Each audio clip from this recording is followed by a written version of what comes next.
So rather than waiting until, Half-Life 3 ships for our multiplayer games to get a feature like HDR. After Orange Box, we have to get episode 3 out. We know how the trilogy ends, and there are a bunch of loose ends and narrative arcs that need to come to a conclusion in episode 3.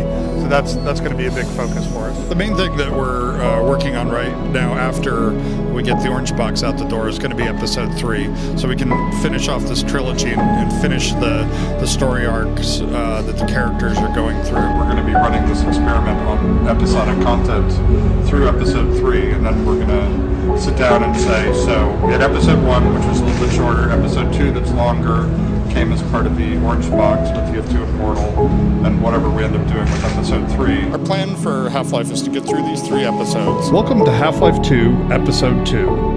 We are at the midpoint in our trilogy of episodes, which will conclude in Episode 3.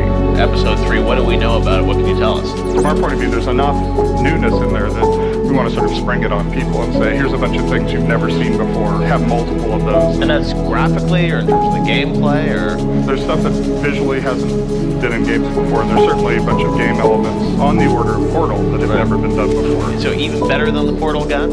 Oh, yeah. Really? New gameplay paradigms? Uh-huh. Can you tell us anything about when we'll see episode 3? I'm not saying anything about episode 3 or the other things that we haven't talked about. Everyone is wondering what you guys, the main Valve team, are doing right now and where Half-Life is headed. I got nothing to say about Half-Life. Well, it's not dead anyway. I have nothing to say about Half-Life.